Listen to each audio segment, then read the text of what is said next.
Hello everyone. Back in March of this year, I attended Gothcon in Sweden. A convention that happens over a weekend and is very sort of all-encompassing, does a lot of different types of tabletop gaming across it. But I had been invited across to take part in the sort of RPG section of the convention. Over the course of my time there, I ran a couple of games and panels, which you've already heard on the cast.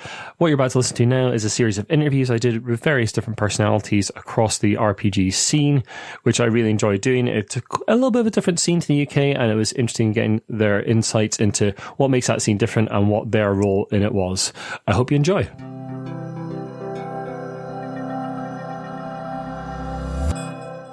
So it's the last day of Gothcon. I'm sitting outside with Pontus, who was nice enough to actually invite me over to Gothcon about a year ago, admittedly. It's taken me a year to get over, with some family issues that I couldn't get over last year. But yeah, so thank you so much for inviting me over. It's been a really interesting experience for like seeing the sort of Swedish attitude to conventions and gaming and like the sort of the differences from the UK. To you, like, sort of what makes Gothcon sort of stand out as the con to come to? To me, the main thing that makes us kind of unique is that we are this big hybrid of tabletop, not just games, but also exhibitors. We're not a what's the word I'm looking for? Not an exhibit focused convention. Sure. We are a convention where you can go, you can meet publishers, you can go in stores, and you can buy all sorts of things, but you can also play. In fact, that's one of the big selling points is you want to play games, you can come to Gothcon. You want to buy games, you can come to Gothcon. You want to listen to panel talks about games, you can come to Gothcon. Yeah, I mean, there's games spread all over the place. There's sitting on the entire floor, people playing Diplomacy, and there's a mega game going on over there as well. There sure is. In fact, I think this year there's 2 mega games. More, Mike? Yeah, wow. Yeah. I believe there's 2 mega games. I think there's a big one organized by Gothenburg Mega Games, and then there's a smaller one organized by one of our own staff members this year, I believe, at least. Do you know what the themes of those were? Because I saw people like dressed up in sort of like what looked like sort of Venetian outfits and that kind of thing, and sort of piratical. I'm afraid I've heard someone describe it to me, but it's a lot of people talk to me. Have you got a chance to play anything yourself over the course of the con, or have you mostly just been walking? No, I played. I was in an RPG session for a pod called The Solo Adventure, where I played a World of Darkness scenario. Okay, great. Yesterday I was able to play Hjärnor, or in English Brains, a zombie survival I think I've seen that. RPG. Yeah. So I got some games in. Is that the one that comes in the sort of thing that looks like a video cassette case, or that's a different one? No, that's a different one. That's a different one. Yeah, no. Okay, fair enough. So, like, how long has Gothcon been around? 48 years, because this is convention number 47, but of course we did skip one year due to the pandemic. So close to half a century. Wow, you're approaching the big 50. Yes, we are. Starting to put plans together for that? Funny story, we were actually discussing some preliminary plans not 20 minutes ago in the staff room. Yeah. You have to make a big splash of that. Oh yeah, something's got to happen. For the 40th anniversary, we had fireworks displays. Wow. Yes. Yeah. Cool. I mean, I've been to some big conventions, but I don't remember any firework displays. Well, yeah, just one more selling point. Yeah, there were fireworks the other night in Gothenburg. Do you know what those are about? No clue. Yeah. No clue. We were just walking to the restaurant. I was like, oh, there's fireworks. Like, that's nice of them. Yeah, nice of them to celebrate my arrival. Fantastic. Yeah. So, what led to you reaching out to me in the first place? Actually, as I was mentioning just a few minutes ago, ages ago, my not but now wife gave me a set of Revenge of the Bee movies, a card game you made years ago. Many moons ago, yes, as a birthday present, and I just a few years ago I decided to check out if you'd done anything else. That's how I found your pod, and I just became a fan, and I thought this would be a fun segment on Gothcon this year. Yeah, well, it's been an absolute pleasure. Thanks so much for inviting me over. It's been a lovely experience, and everyone's been very welcoming and friendly, and like the ability to switch between English and Swedish still sort of blows my mind because my language skills are bad at best. So yeah, it's been lovely. I'm glad to hear it. Thanks very much. Thank you.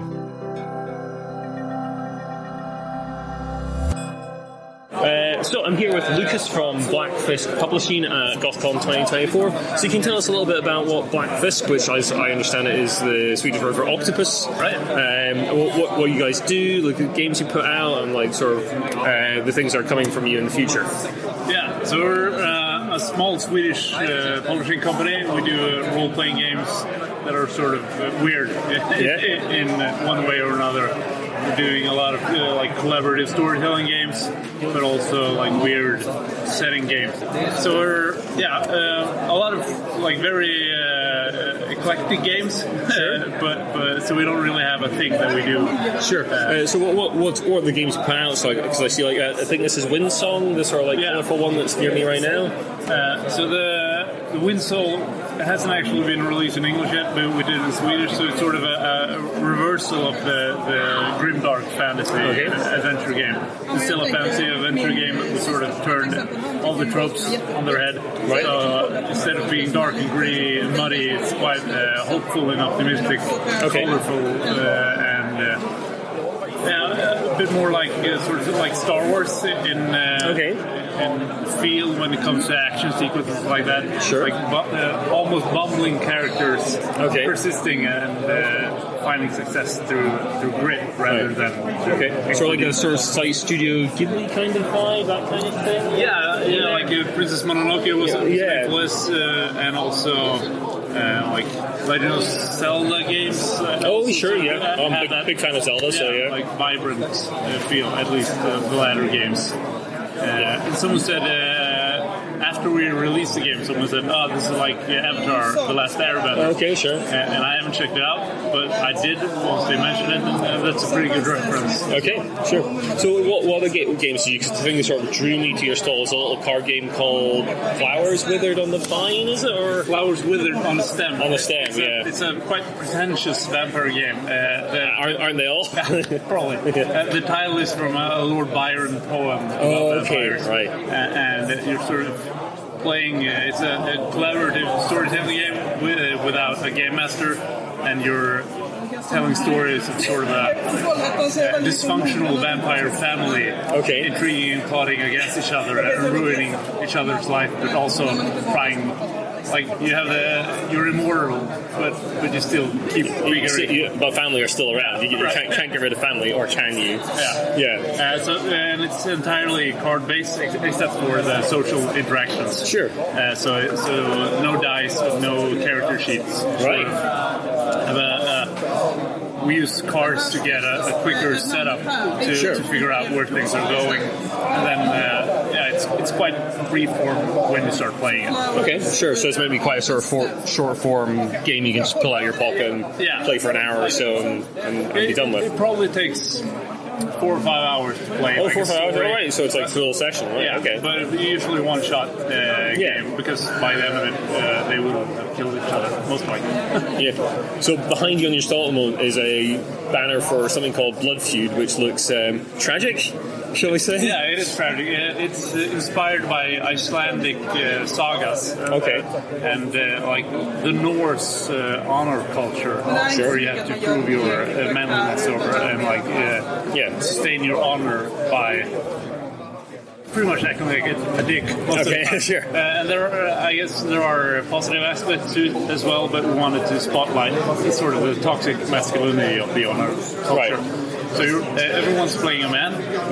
You live in a society together, and it usually starts out with a scene like a party or something like that, and then someone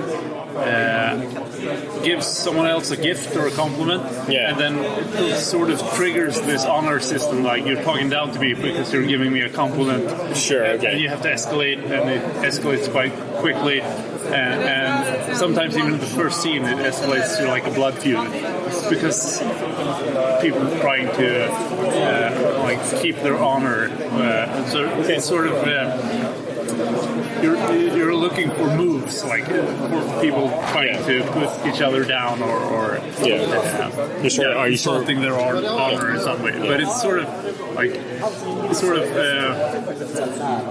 curious in that we're looked at historical honor culture aspects, and sort of like giving a woman a compliment is sort of insulting other men's honor because you're sort of taking the right to talk about them as if it was your woman. Right. And so it's really toxic. It goes awry really fast. Sure. It's also quite fun because people act in weird ways. So you're sort of looking to lampoon that sort of like toxic masculinity kind of culture. And quite interestingly, a lot of times after people have played it, we've heard them talk about it. Like someone giving someone else a jacket afterwards, and like, oh, now I get all the points. You're how dare you? So it's spotlighting it in a quite interesting way. I think that's applicable to today's society as well. So what sort of games are coming out from Blackfisk in the future, apart from the Flowers game that we talked about there? Yeah, I know there's a little dungeon thing here or something as well. Yeah, we have a couple of games coming out. We have one that's like a very retro, minimalistic pixel illustrated game. Okay, cool. Sort of a Zelda tribute game. All right. Where you explore dungeons, but it has like video game logic. Sure. So you break a pot, you find a key, and that works in whichever lock you first use it in. But of course it does. Yeah. Or you fall down a pit and then you appear again, but you've lost health. Or you're 2 levels down or something, Or you open a big chest and you find an item and you can use it to kill the boss. But you only get the item if you hold it above your hands and like sing the song, right? You have to do that. Yeah, so it's quite peculiar role-playing experience as it's based in the video game logic rather than our own world, just logic. We also have one game that's sort of meant to be played in like in schools and youth centers for kids to get into role playing. So it's quite simple and quite helpful for people who haven't played role playing games to beat the game after. Yeah, so an introductory kind of thing. Yeah. To try to lure more people into role playing games. Yeah. Excellent. Fantastic. Well, thanks very much for your time, Lucas. And best of luck with all the future projects. Thank you for having me. So I'm sitting outside Gothcon on the third day. Everyone's a little tired, but I'm sitting here with Mika, who has been sort of buddying me around the con very nicely. And what is it you do sort of in the sort of Swedish gaming scene? I have a YouTube channel and a podcast, and I'm everything from a GM when in our actual play podcast section, or reviewing games or doing discussions. Sure. About different topics about board games or RPGs. Yeah. What have you been doing over the course of the con? Doing some tidbits interviews with the different vendors, and played an RPG this year as well, and GM'd one, the Slaughterhouse, where the goal of the game is to have maybe one survivor. Okay, sure. But it's killing all the other survivors, all the players. Yeah. And I played a little board game. Are you still recording? Oh yeah, it's okay, it's still recording. Played some board games as well. Yeah. Did a podcast about that as well. Yeah. So, yeah. So the Slaughterhouse is like a regular event, as I understand, at Gothcon. Can you tell us a little bit more about it, how it works? Slaughterhouse there is a GM who has an idea, so it's never the same game system or the same theme. Right, okay. But except it's a slaughterhouse. Okay. So different podcasters join in and play a game. They all know the premise of it's a slaughterhouse. Yeah, they know they're going to die. Try to survive. Yeah. And it started with Vi spelar rollspel. Okay, yeah. And then someone just picked it up. So every year since then, last year I was playing Love Island horror, something sure. Okay. Reality show themed. Love Island Slaughterhouse. Okay, yeah, sure. something like that. Yeah, okay. She based it on different reality shows, so Jersey Shores, stuff like that. So it was quite fun. And this year I did Gotham, One Night in Gotham. Okay. So it was Joker had captured all the villains. Yeah. It can only be 2. Sure. In Gotham who runs it. Yeah. So, and then we edit it and release it to the listeners, so they can maybe hear the favorite podcast or die or not die. Yeah. It depends. Sure. You were telling me a bit about your sort of actual play show, like how much editing goes into it, and sort of like that kind of thing. Is that sort of like high production kind of thing? Is that quite common in sort of Swedish actual plays? No, I wouldn't say like that. Some podcasters do it. Yeah. I use dubs in mine. Yeah. So I get people to dub a voice or a character. Yeah. Some people do that. Some people just put a microphone at the table and you hear everything from a rule discussion. And some people are in between. They do some editing, cut some stuff out, and lay some music on. So I think it varies. Yeah. It varies quite a lot. It depends. I think the feel I get talking to my podcasting friends, they do a production they want to hear. Yeah. So if you what they'd like to listen to. Yeah, what they like to listen to. So it's 50-50, I would say. Yeah. I don't listen to much podcasts as I would love to, because when I'm feeling depressed, I don't listen to actual plays because I want to get to know the characters. And then I listen to a lot of discussions podcasts instead. Sure. So, but the feel I get is people do what they do want to do. Some people use slapstick more. Yeah. Others are quite seriously. Yeah, sure. So, it's different. What are the sort of big games in the Swedish RPG scene? 'Cause it seems to differ a little bit from the UK. Yeah, Dungeons and Dragons are huge by the younger players, I would say. But you were at the Phoenix Awards. Yeah, Dragonbane won a lot of awards, or as we call it, Drak och Demoner. Yeah, it's about the only Swedish word I know now is the name of that game in Swedish. That's huge. Yeah. Mutant as well. Yeah. Yeah, that's Mutant Year Zero, is it? Yes. From Freelagen. Yeah. From Freelagen Publishing. Yeah. And so I think it's various, because that's the thing as well. I'm getting too old for this shit. I'm 37. That's not super old, but I've been gaming for 20 years now. Yeah. And I'm getting more and more into indie games. Yeah. And I see that blossom up as well. Yeah. We have Blackfisk Publishing. Yeah, I was talking to Lucas yesterday for a little interview. Seeing what they're up to. Some really interesting stuff. Yeah, so I mean, Dungeons and Dragons are huge. Yeah, I can't lie about that. No, of course not. Call of Cthulhu Sweden. Yeah. So it's in Swedish setting. Yeah. It's getting quite an attention. Yeah. So more traditional than old school in indie. Yeah. I think old school and indie are getting more room because of Gothcon. They have the indie room and the old school room, so you can come. Oh, this is what old school role playing is. Sure. So, Dragonbane. Yeah. I can't lie. Yeah. Sitting, listening to the Phoenix Awards about Dragonbane. Is Dragonbane a game you've played? Would you recommend it to our listeners? Yeah. I never grew up with the original Dragonbane. Yeah. So I have not the nostalgia for it. So I actually are GMing a campaign in it. Right. Quest for Duckburg. Okay.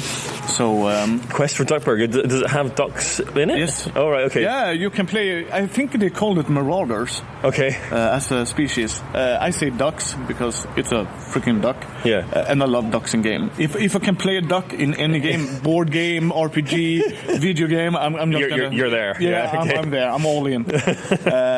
So yeah, I have played it with Julia, a dear friend of mine. Sure. She only been playing Dungeons and Dragons before. Yeah. We played Shadow over the Dragon Queen. Okay. Shadow of the Dragon Queen campaign. Sure. Then she tried Dragonbane.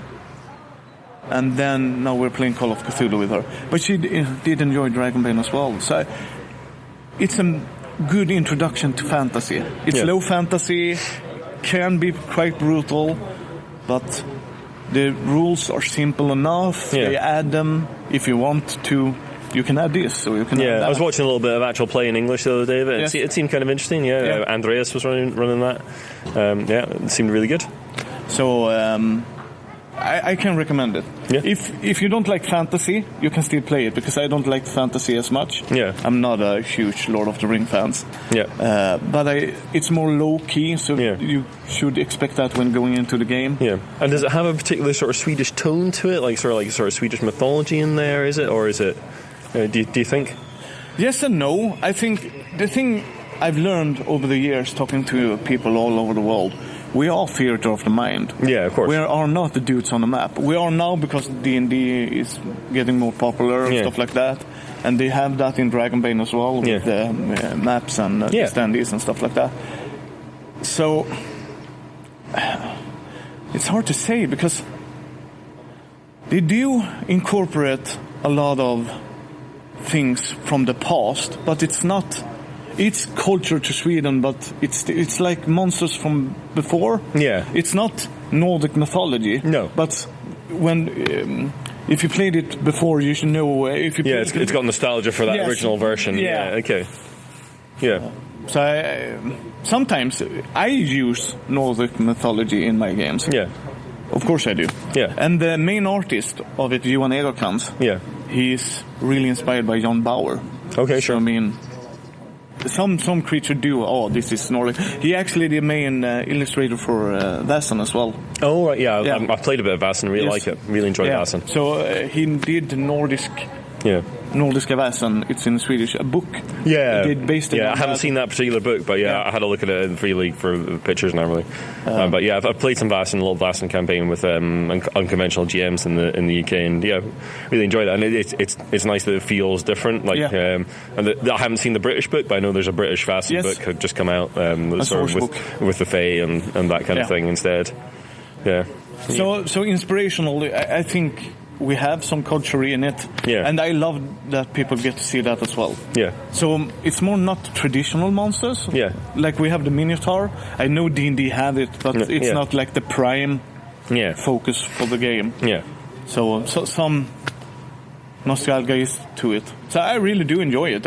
If you want to play it has the old school BPR. Yeah. It's a basic role-playing system. Yeah. So I don't like D&D because you get good at everything. Yeah. Oh, I never rode a horse before. Well, you're good at it now, Ian. Yeah. So, well, okay, why? Because you're level 2 now. Here is you roll a die. If you succeeded with the roll, did a critical success, you mark it, then you try to up it. Yeah. So I really do enjoy that. Cool. So why should people come to Gothcon? It's freaking awesome. It is awesome. It's been a really good time. I met you. Yeah. I met my friends. Gothcon is my mecca. Yeah. I go here to relax. I meet my friends. Not just podcasters, actually convention friends. Yeah.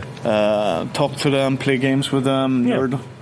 Gothenburg is a pretty easy, accessible place for people to get to for us in Sweden.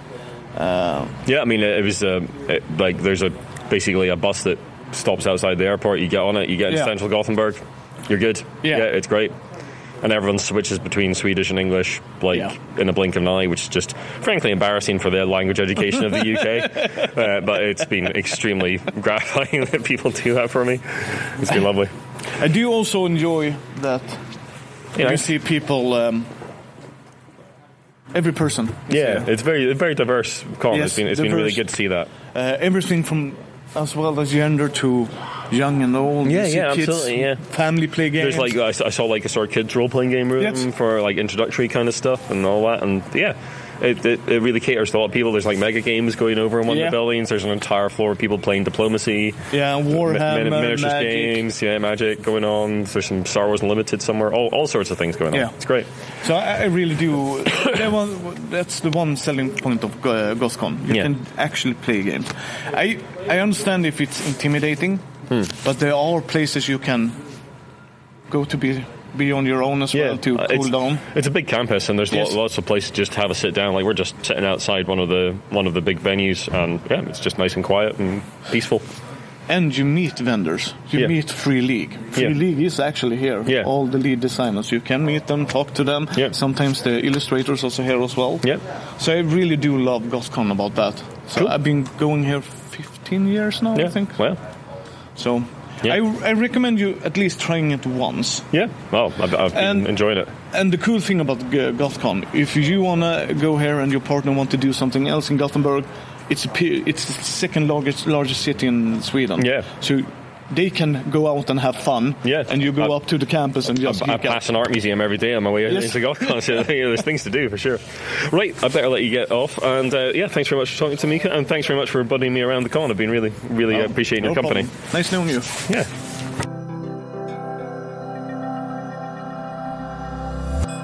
So I'm here at Gothcon with Emil from the Roar podcast. Can you tell us a little bit about your podcast, Emil, who you are, and the Eon system that you're a great big fan of as well, because we don't really know a huge amount about it in the UK.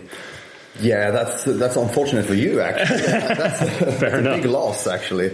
Yes, I do a podcast. It's fairly new at this point, but then we are playing, as you're saying, we are playing the Aeon system, which is very rule-heavy RPG system with a very, very deep lore and world building, and the rule system it isn't complicated, but it's very deep. Yeah. The rule system is very deep. Sure. And it's adaptable to most settings in role-playing games. Sure. And that's what we do in the podcast. It's an actual play. So, and I also have my YouTube page, which is also the same. Roar, or in Swedish, rollspel och annat roligt. Okay. Which basically means role-playing games and other fun stuff. Okay, sure. What's the other fun stuff that's on that? I'm working on it. Okay, sure. So I started as a hobby project. Yeah, sure. And I started off as like actual play. I want to do actual play there, so I have a campaign there with the Aeon system. Yeah. But then as I was doing it, I noticed, and I was starting to think like, this is a very rule-heavy system, and but there's no tutorials about it. Oh, sure. Yeah, so then I took a switch in focus, so that's currently what's on my channel. Yeah. It's a tutorial to understand and get into the system of Aeon. So I show people how it plays and like how to get into it, because people get intimidated. That's fair. Yeah, because it is a rule-heavy game. Yeah, I mean, we did a 2-hour character creation sort of seminar yesterday, and you took myself and Hjalmar through that, the sort of bits and pieces of that system, and certainly there's a lot to it. There's a lot to it, yes. So it can get intimidating, and people are like, oh my god, where do I even start? Can I do this? Yeah. And so I, at least hopefully with this YouTube channel and the tutorials, you can at least get into it. Sure. And get some sort of help along the way. Yeah. So what is it about Aeon that sort of attracted you to it and like sort of keeps your attention with that system? I always had this fascination with rule-heavy stuff. But I think mostly what drew me into it, because it's rule-heavy, because they want a sense of realism in the game. Okay, sure. This is a medieval fantasy setting, but with this grey and dirty realism to it. Sure. So there are trolls, there are goblins, there are ghosts, demons, magic, but it's fairly rare, and the world is basically just a medieval world. It feels very realistic when you're there. Sure. And also when you create all your characters and stuff, they really feel like they're a part of the world. Yeah. You're not just the heroes, the exceptionals of the world. You're just a part of the world. Yeah, fantastic. So is he on like a new system, or has it been around for a while? This is a very very old system. It's almost 30 years now. Wow, okay. Yeah, I think it started off somewhere in 1996. Okay. I want to say. And it's been in constant development since then. And the new release, the 5th edition, just released. Okay. I mean, just released on Kickstarter, as we're speaking. Oh, right. So they're crowdfunding right now. They're crowdfunding right now. They are at the first 8 hours. The first hour they completed the goal. Okay. And 24 hours in, they were almost half a million in. Wow. Okay. Half a million Swedish kroner. Swedish kroner. Okay. Cool. Not to make it confused. Yeah, which is there's about 0.75 pounds to the Swedish kroner at the moment, thereabouts. Something like that. Yes. Yeah, something like that. So, what would be your pitch if you were like sort of selling Aeon to people? What would be your sort of pitch to like why they should play that game? If you want this a different take and a different experience to a fantasy game. Sure. But you want this, you want to feel closer to the world. Sure. Because it's Dungeons and Dragons, these big classical ones, you are the hero. You're not actually, I don't feel like you're a part of the world because you're so exceptional to everyone else. You can do these massive spells and magnificent moves that no one else can do. But in Aeon, when you meet an enemy, a bandit, you're almost always at the same level. You as a player character have rules and things that makes you have a better chance to make it than the bandit. So Ian's more sort of grounded, you feel? Thank you. Yes, it's much more grounded, but you still have this fantastical feel to it because you can run into dragons and trolls. And then there's also rules for that because it's a supernatural thing, and maybe your character can't. Are not used to these kind of experiences. Sure. So it affects them differently psychologically. Sure. And that's also another pitch for Aeon, a big pitch for me. The only really, without house ruling anything or changing any rules or adding, the only limit you have is that it's a medieval fantasy setting. Yeah. Otherwise, you can play any sort of adventure. Sure. You can play a classical dungeon crawling adventure. Yeah. You can play murder mysteries. Sure. You can play just social interactions. You're running a tavern and stuff happening. Because there are always rules that support all these different things. That's why I'm so close to Aeon. Yeah. Most role RPGs are like tailored towards this certain type of adventure. Yeah. Aeon expands this to any setting. Fantastic. Well, thanks very much for your time, Emil. Sounds fascinating, and hope our listeners will check out Aeon and your cast. Thank you so much for having me.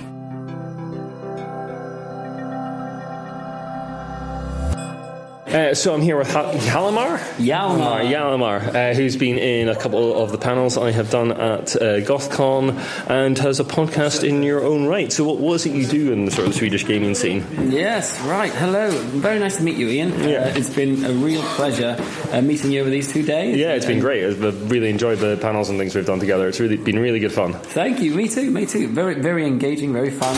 And yes, I'm Hjalmar Norden. I am part of the trio that started Red Moon Roleplaying, the actual play podcast focusing on horror and sort of very immersive storytelling. Okay. Yes, try to be rules light if we can, right? And out of character discussion and giggles as little as possible.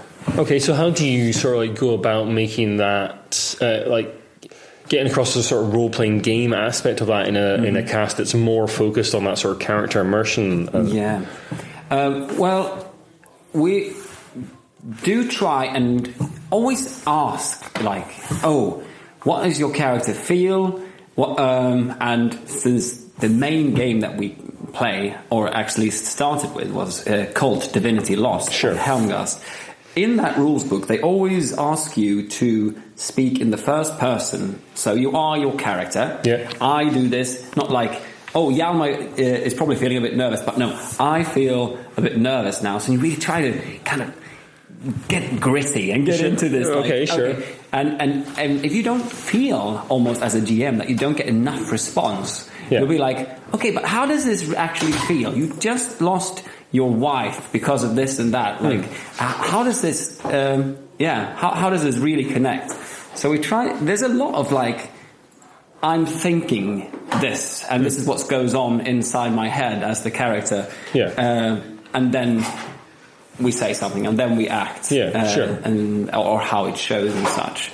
So is it something that's a little bit more maybe planned out than some RPGs? Like it's more like seasonal, almost like a TV show kind of sort of feel to it? Is it, or? When you say planned out, it's quite funny because we've had some people who are like, I'm pretty sure they have a scripted show. I feel like, so I mean, fair. We want to make it as radio theatre-esque as possible. Sure, okay, as possible, but we never have a script. No.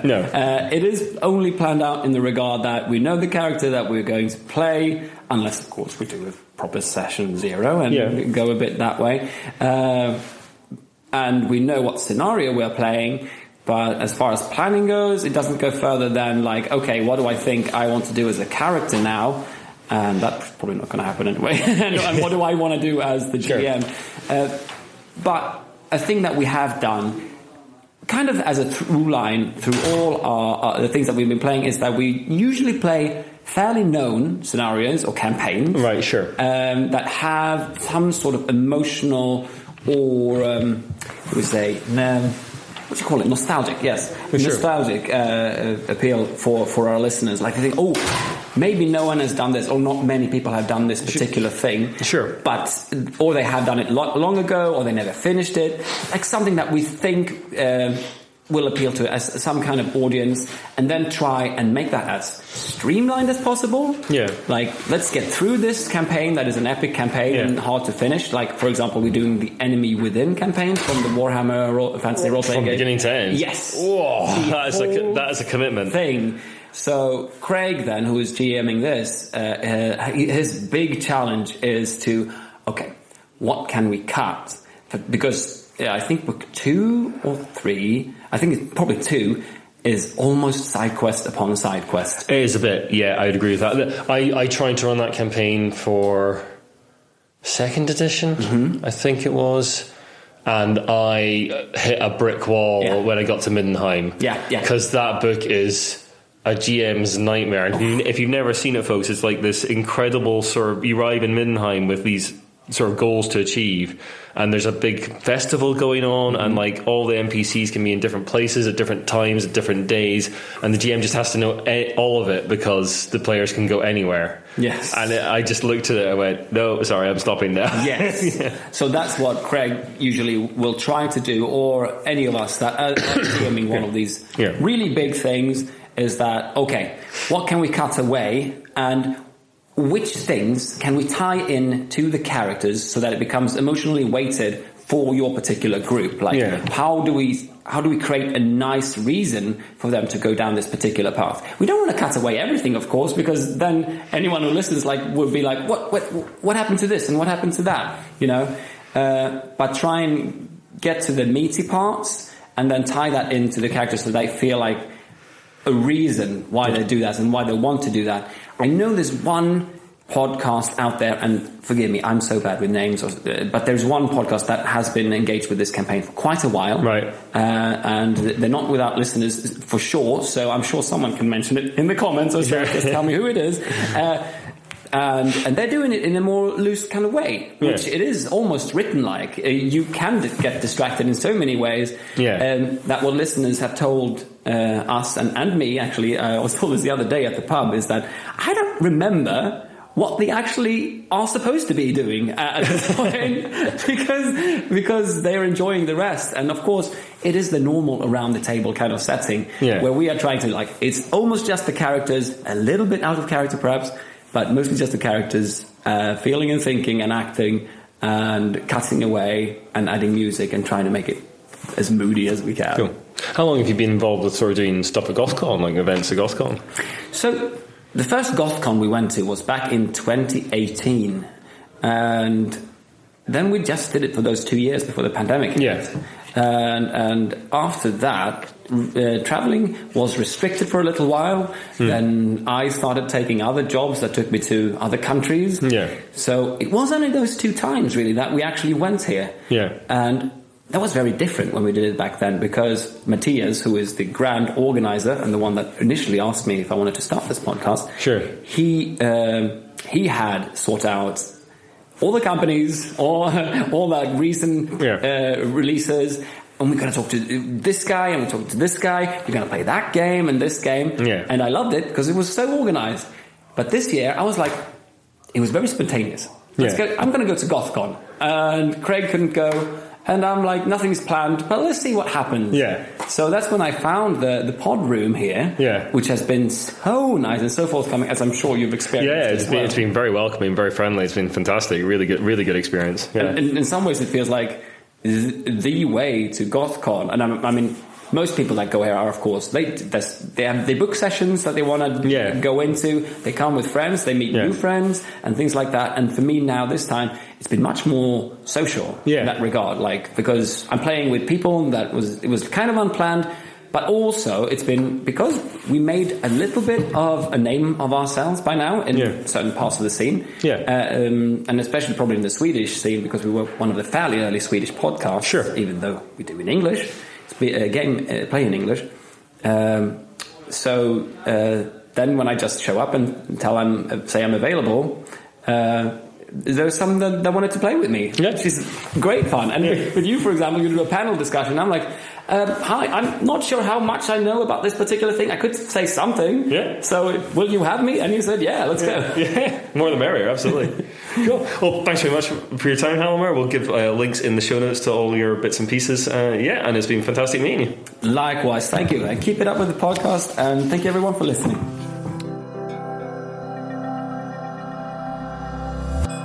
So I'm here with Magnus Seter, who's a sort of legend of the Swedish RPG scene, has been around for quite a while, writing for various companies. Can you tell us a little bit about your history in the RPG scene, Magnus, and how it sort of changed over the last sort of decades? Sure. I started in 1982. I was 13 years old, and the first Swedish role-playing game came out, which was called Drakar och Demoner, which is now known as Dragonbane. Dragonbane is a new name for us. Sure. But it's easier as a shorthand to say that the first edition of Dragonbane in 1982 was my start with the hobby. And it was a very different type of country at the time. And it's we had the Cold War. We just had Chernobyl.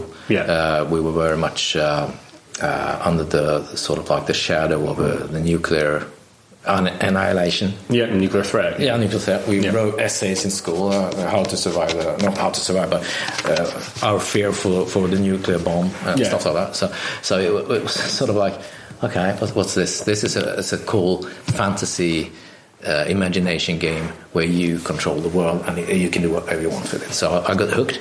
And I started playing a lot, and after a couple of years I realized that there were other role-playing games. So we started playing a lot of Call of Cthulhu. And I discovered White Dwarf magazine. And I loved everything they did, unconditionally. And when they released Warhammer Fantasy Roleplay, that was like the perfect game for me. There was fantasy and Call of Cthulhu in the same package. And I loved it. I really loved it. I still love it. Even though it's grown now, with Cubicle 7 are doing it now, and it's gone. It's so big and so rich that I can't really get to grasp with it anymore. That's fair enough. So I've been looking more into smaller games. And that's one thing that Drakar, the modern Dragonbane, always was. Swedish games were always smaller. We had Dragonbane, we had Mutant, then we had a translation of Chill. We had a translation of Middle Earth role-playing. And Star Wars. The original MERP. The MERP. Original MERP. But they were like smaller games. They didn't get 200 books, they got 10 books. Smaller, shorter stuff. And that's also something that we've seen in Sweden now, even with Free League, that we don't do massive product lines. We have Merkborg, for example, it's Swedish, and it's the fans that do it. It's not a corporate entity that is powering through everything. It's just like, here's what we think is cool, come create something for it. And Free League has also embraced that in a way. It's sort of more over the last years than the beginning, but it's still a smaller. My impression is that it's a smaller community. It's more experimental than, for example, the States. I don't know that a lot about the UK scene.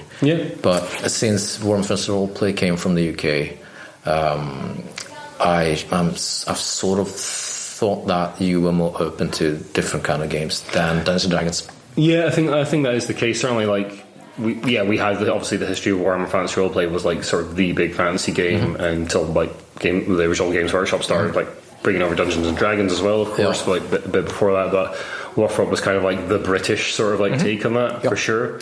I mean, I wasn't around I wasn't really playing role-playing games when it first came out. But I've certainly played quite a bit of Warhammer Fantasy Roleplay in my time, sort of first, second edition as well, and a little bit of the most recent edition. Even dabbled with the Strange Fantasy Flight version that had all the cards and things, which was kind of interesting, but a little bit expensive to pick up, and a bit of a strange game. I think I saw someone at the convention who had like managed to pick up the whole thing second hand. They just had that's a big. All the boxes. I have everything for Warhammer Fantasy Roleplay, all editions. Not everything. I'm missing a couple of books, but the Fantasy Flight thing was interesting because it was such a departure from first and second.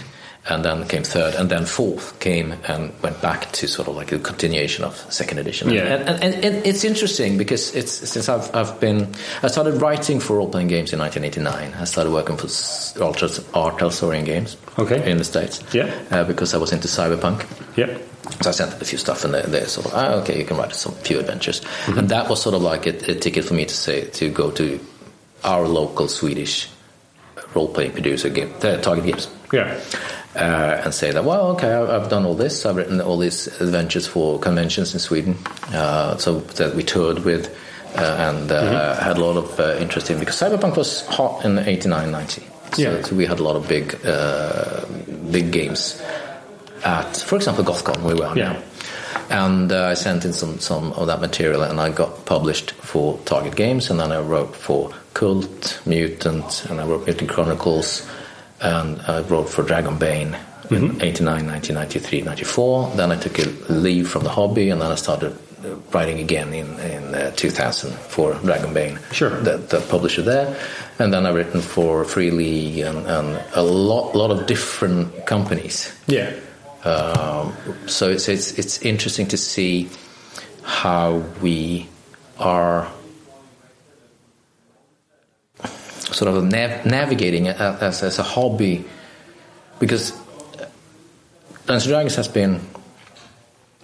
been with TSR and Wizards of the Coast and of course Hasbro but Hasbro bought Wizards before they exactly so but I'm thinking TSR and Wizards of the Coast and Dragonbane, for example, is on its third publisher now. So it's had some sort of radical changes, not as radical as second to third edition of Warhammer Fantasy Roleplay, but there's been differences, and it's been flame wars between the fans of each, of course. Edition wars are come with the territory. They come with the territory. But still, it's something that we Swedes. So we're so used to games coming and going, and this is something we want to try now. I think the Swedish gaming community is more inquisitive. We don't have the monolith that is Dungeons & Dragons. Although, if you would ask someone in Sweden what is a role-playing game, they would also say D&D. But it would be Drakar och Demoner. That is the game that is Dungeons & Dragons in Sweden. When it comes to cultural ubiquity and everything, it's like if you translate a text from American that says Dungeons & Dragons, you often end up with translating it into Drakar och Demoner. So it is the role-playing game. And still, it's quite a small game. It's what I used to call. I call it an intimate game. It's not. You don't get challenged the 9 hells. You don't go to the city of brass. So you go into a forest. They're more sort of ordinary heroes, like sort of like legends or more akin to Warhammer Fantasy Roleplay. For example. Sort of ordinary people thrown into weird situations in that. There's a the British scene is relatively healthy right now. There's a good few sort of like smaller to medium publishers. We've got like Handiwork Games in Scotland who do like Beowulf and the most recent version of A-State, and they're re-releasing a couple of games. They're really re-releasing Hot War and Cold City as well in the not too distant future. We've got Ronrick and Deckard, who do like Heart and Spire and games like that down in London. Who else have we got? Obviously, we've got Modifius and Cubicle 7, who are the sort of bigger boys of that scene for sure. Yeah, you have Ruby doing Warlock. Oh, I don't know that one actually. Okay, that's Warhammer Friends Roleplay old school homage. Oh, okay, interesting. Warlock, look it up. Yeah, I will do. It's a cool thing. It's more based on Warhammer Fantasy Battles than okay. Wow, that's very old school. It's very old school. It's cool. I have it, but I haven't played it yet. So it's and Swedish the gaming industry in Sweden is healthy. Yeah. Because we have Free League, who grew from being fan publisher of the Iron Ring, who did Symbaroum first, and then they sort of picked up that license and they started building what is now Free League. Yeah. But that's been a gradual thing for them. They didn't start with thinking, let's dominate Sweden and win a lot of Ennies and stuff like that. They just sort of like, let's do a game and we can do this part-time. Oh, we can do this full-time, some of us. Yeah. Oh, everyone can be full-time. Oh, we got Alien. Oh, we got Blade Runner. We got this. So it's been a journey for them. And along the way came sort of Mörkborg. Yeah. Just popped up. That's very much a fan thing as well. Yeah. Pelle Nilsson has written small games, a little bit bigger, and then suddenly, bam. Yeah, and they in turn have then brought attention to the rest of the Swedish gaming scene as well. Like people go, oh, there's role-playing games happening over here. And not to mention Right Minds, because Trudvang is visually very impressive, and the ideas they present are stunning, and it was really popular. The imagery was really popular in Sweden, and I know that it's attracted a lot of attention abroad as well. Yeah. So it's the production values are very high. Games coming out in Sweden.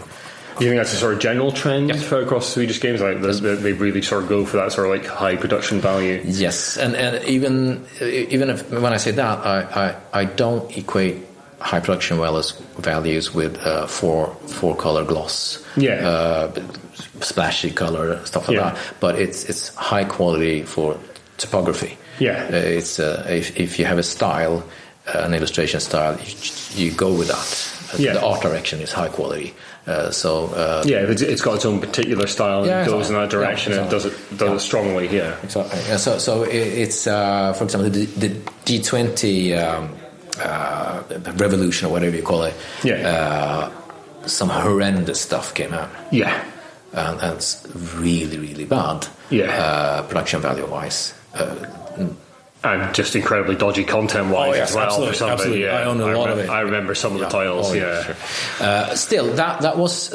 I think that was very important for us as well. The idea of there being an open license that we can do this. Yeah. Everyone can do this, and I that's what I saw with the OSR movement. Yeah.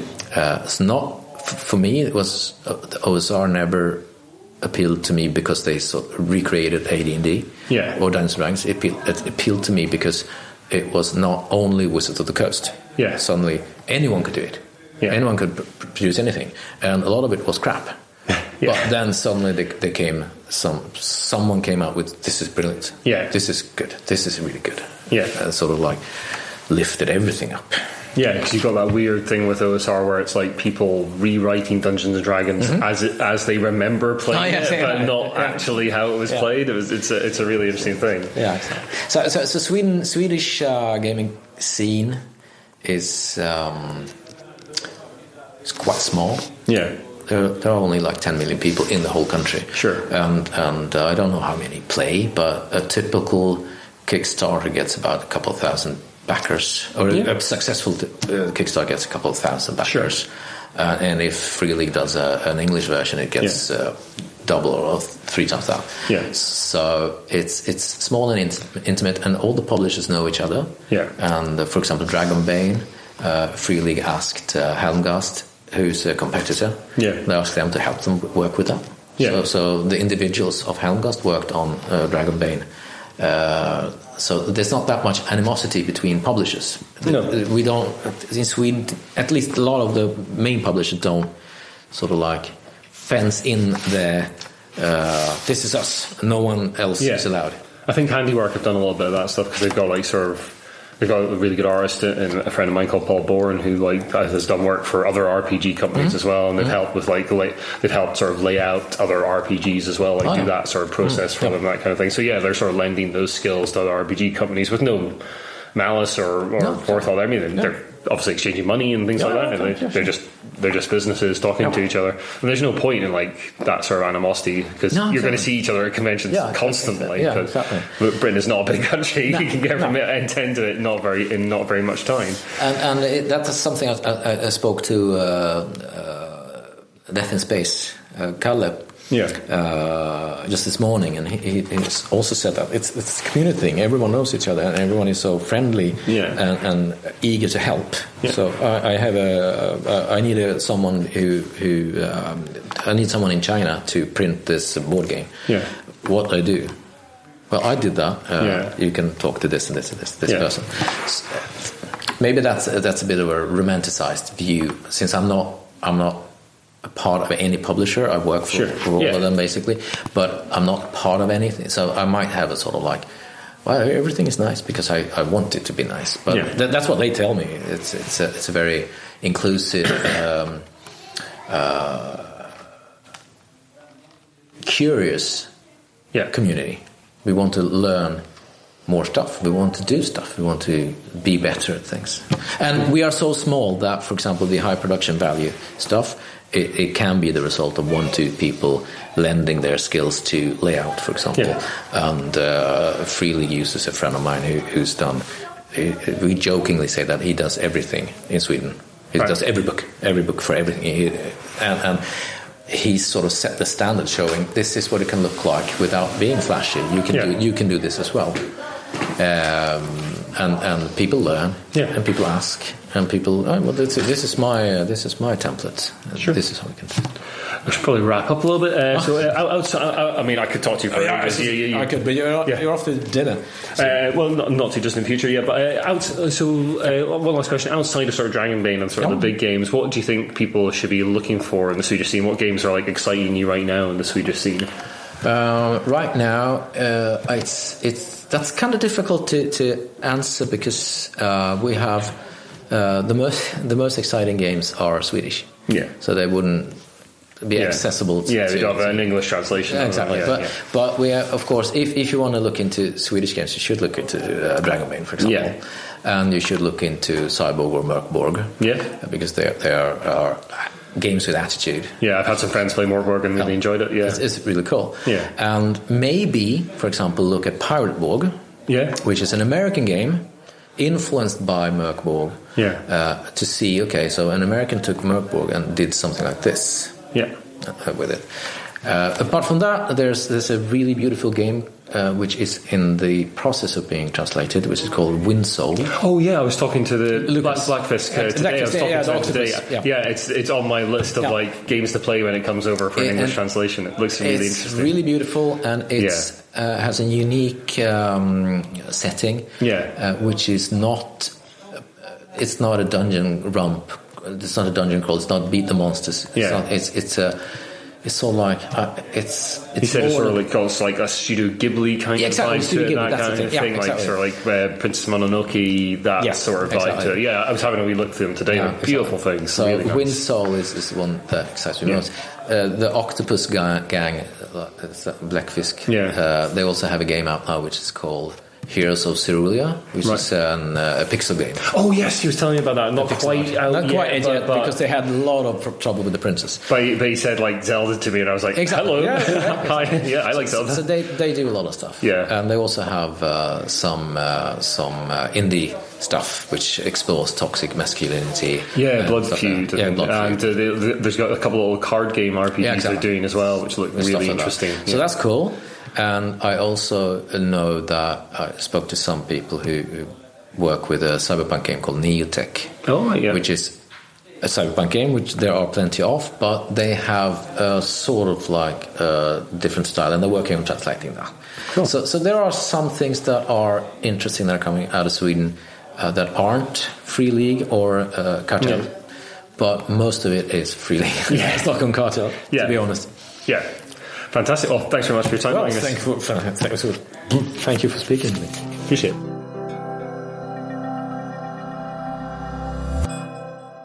So it is the last day of Gothcon, and I'm sitting outside Sodra and with Nina, who is the organiser for this year. How's the con been going for her?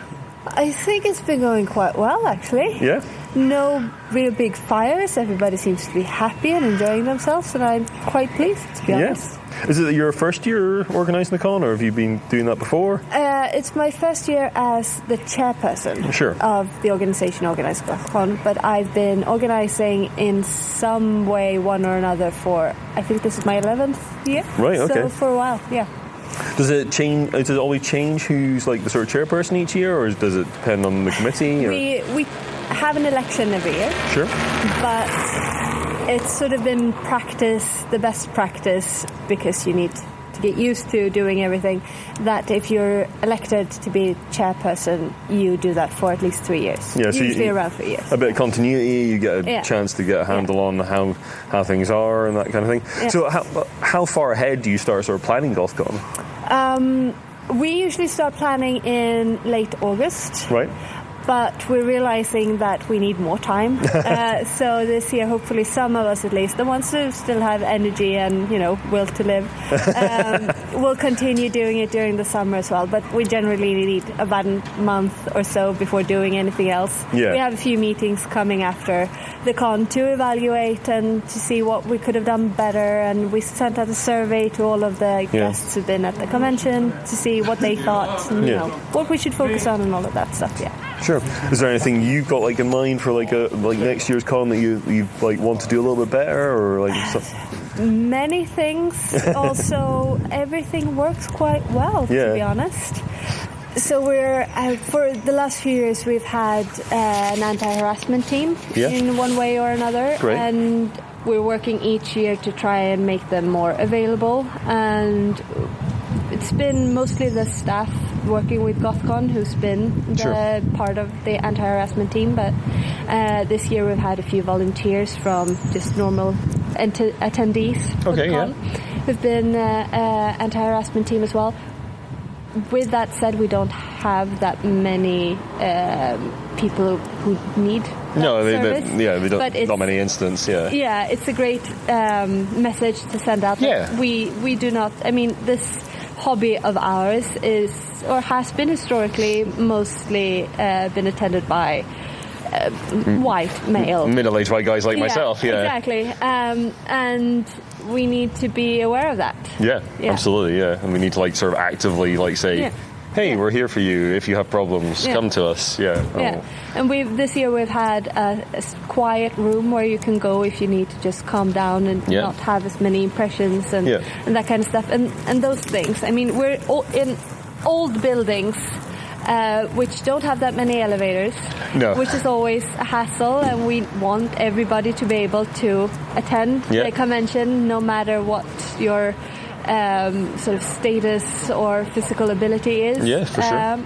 And we can always improve.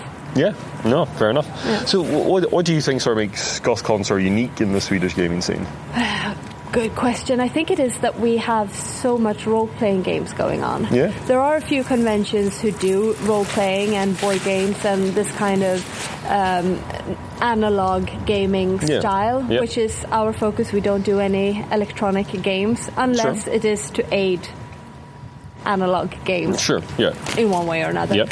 But we are the biggest when it comes to role-playing. Right. And I think that is something that's always been the case as far as I know. Yeah. Historically it was based in the role-playing tabletop role-playing game scene. And it's sort of brought in other sort of aspects of the tabletop gaming scene over the years. Because I had a good wander around yesterday. You've got mega games on, you've got an entire floor of people playing Diplomacy, which I've never seen in real life, I've only ever seen online. That was quite interesting, watching people sort of whisper to each other in corridors, and Germany talking to France in the middle of a room, and all that kind of thing. The Magic, the Gathering, I don't know if they did this year because I haven't been that involved in that, but I know that they've had Swedish championships and stuff. Yeah, big 40k games going on. I just discovered those about 20 minutes ago up in the gymnasium, a whole gymnasium full of people playing the Warhammer 40,000, and so it's a really sort of diverse group. Yeah. You've got a sort of lot of board game clubs as well, individual clubs representing. Is that something you're quite sort of active in? Helping them promote themselves at the con? Sort of, not really, to be honest. Okay, sure. if people want to promote themselves, we're happy to oblige. You can put up posters anywhere. Give them some space to do it. Yeah, and usually we try to attend other conventions and stuff to represent ourselves, and we help out. We volunteer at each other's conventions. But usually, since we as the Gothcon crew, we only facilitate. Like, we make sure that we have location for people to organize something. So people come to us and say, we want to do a 40k tournament, for instance. And we say, okay, great, what do you need? And they say, we need this. And we make sure they get that. And that's our setup. Sure. So it depends on what people contact us and want to do stuff. And that's usually different organizations and clubs and stuff. Yeah. As you mentioned to me a couple of times that you've got like sort of sister conventions. You've got Brainwaves in Germany and Roleplaying in Finland. Yeah, kind of. It's not really official with Roleplaying, but we are great friends. Yeah. For the last couple of years, because we had a project together with Erasmus money where we visited each other and talked a lot about how we can bring in more youth into the RPG hobby. Okay. Which is great, wonderful. And with Draeicon, we've been talking a lot more and solidifying that.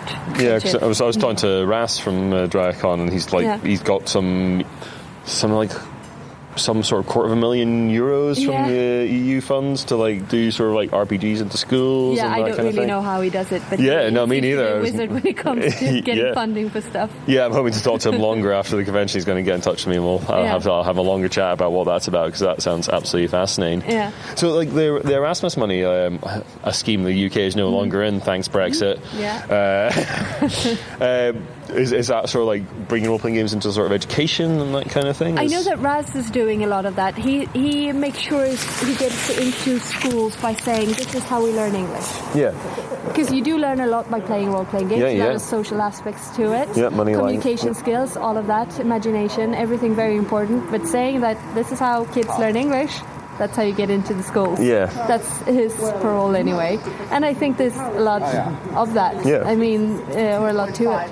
And we will try to, we're starting talking about some sort of partnership in another similar project here, together with Brainwaves, but this is just very early days, so we'll see where that leads us. Cool, fantastic. Well, I've been having a blast. It's a fantastic convention. I'll be sort of telling people to come over, so try and get a Scotch contingent over at some point in the future as well. That would be amazing. Yeah, we'll come over. I'll come over. Thanks very much for your time, Nina. I'll let you get away, because I know there's a lot of cleaning and things like that on the horizon, which I'll come and help. Yeah. But yeah, thanks very much for inviting me over, and it's been fantastic. Yeah, thank you for having me, and thank you for coming. Cheers.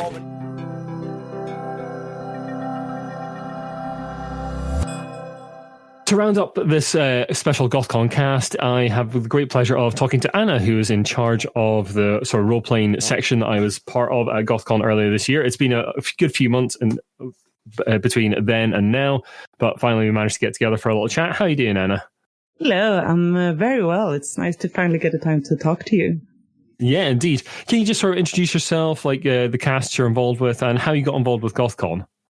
Yeah, so my name is Anna. I am part of Svartviken Rollspelspodd, a Swedish RPG podcast that has been producing the so-called podcast room at Gothcon, which has focused on like RPGs and actual play podcasts. So I've actually been visiting Gothcon myself as a board gamer for 12 years or something.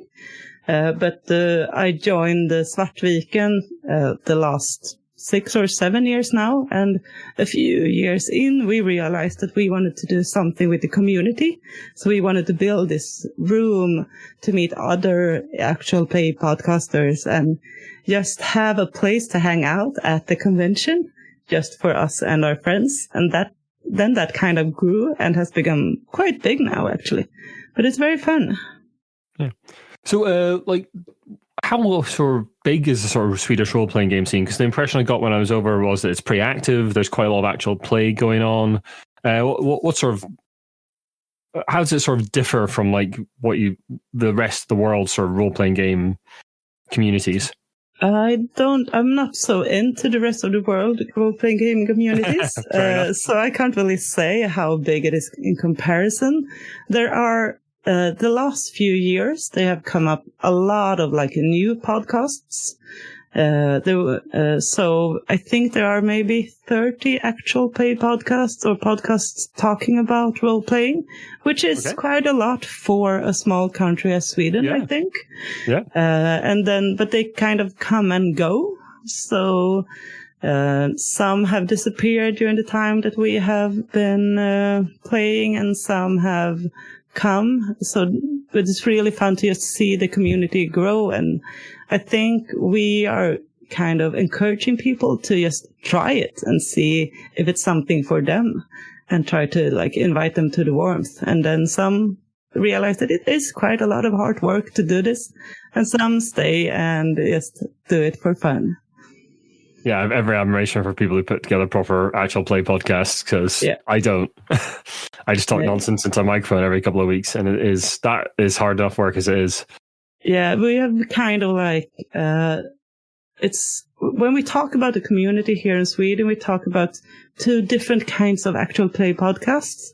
We have both like the radio theater or audio theater that we do, where we put music onto our role-playing sessions, so it makes it more like an audiobook almost, or acting. And then we have the other kind of actual play podcasts that are more like around the table, more laughing and a little bit maybe less editing. But for some people, they think it's more authentic. So it's kind of depending on how they want to do it. We have been a bit lazy with the editing the few years because there's so much going on in life. So we are boarding towards the around the table playing as well. And there are some real new podcasts that are really good at like audio editing in a way that we are not. So it's very interesting. Yeah. There was a few folk telling me about their sort of the amount of effort they put into their actual play podcast. Lots of like getting other podcasts to do like voiceover work for them and all sorts of things like that. And that seems like a huge amount of effort for it. But do you think that sort of effort like gets you more ears on the cast? Is it worth it, that kind of thing? For us, it is, but that's mainly because we want to produce like that kind of production.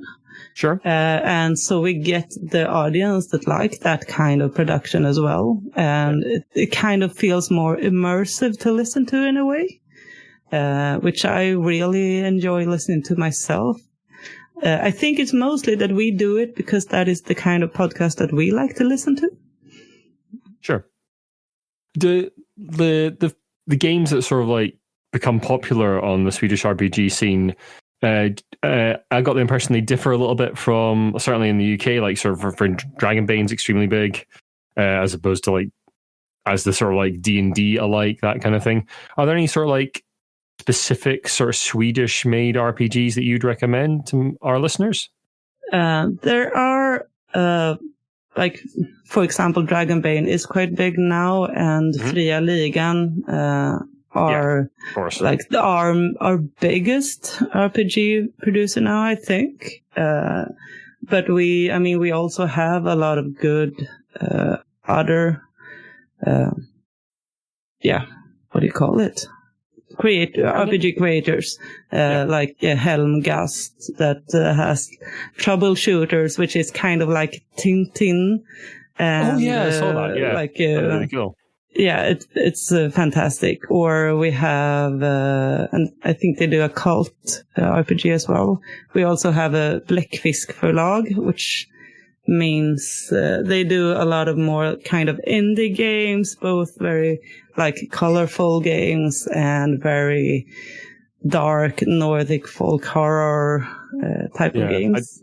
I just saw them talking about Heroes of Cerulean, which is a very sort of Zelda-inspired, like 8-bit kind of looking thing, which I'm intrigued by. I'm going to have a look at that for sure. I spoke to someone from Blackfisk whose name currently escapes me, but will be earlier in this cast at the convention, and they were producing some really interesting games. Lots of sort of like little card-based RPGs as well, little storytelling games, which looked really, really cool. Hope to get my hands on some of those. Yeah, they've also created a lot of some like tools for like red, light, and green type of things to be able to do role-playing in more difficult subjects. So are you involved in Gothcon next year in 2025? No. For this year, we are handing it over to a new person. The leader for this year's podcast room will be Benjamin from the podcast Gestalt. He was a part of the production group, but I was the one that produced the podcast room last year. Yeah. But now it feels really good to be able to like hand it over to some other podcasts, because it has always been in Svartviken's production or group before, and now we can like hand the torch over and have someone else build the community so that it doesn't die with us, which feels very beautiful. Yeah, absolutely. That's some fantastic work. Are you going to be at Gothcon yourself? Yeah, I will definitely go and visit, and I will definitely probably participate in the podcast room in some kind of way, but I will not be producing it. But I will definitely, Gothcon has been the main thing I do every year since I was a teenager. Sure. So it's going to be a big thing if I'm going to miss it. So I will definitely be there. Fantastic. And got any sort of big plans for 2025 Gothcon? Not yet, I would say, but I would definitely hope to join some kind of recording in the podcast room and maybe be able to play more board games with my old friends that I used to do back in the day. Yeah, I managed to get away a little bit and play some games with some folk. They were all very welcoming. It was great. They were there were English specific rooms as well. Oh, nice. No, it's made to feel very welcome. Brilliant. Well, thanks very much for your time, Anna. And thanks very much for making me feel so welcome when I came across the Gothcon. It was really, really good. I had a lovely time. I love to have you. And we do hope to get more international guests next year. So bring your friends. Yeah. I'll try to. I don't know if I'll be back across next year, but it's definitely a convention I'd like to get back to at some point. Awesome. All the best.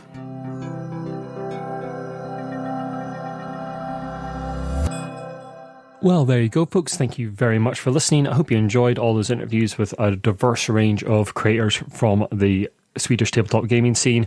I had a really great time over at the convention. I hope that it's persuaded you to maybe go and visit it. It's a lovely city. I went and visited some of the art galleries and restaurants and that kind of thing after the con as well, and I had a really nice time.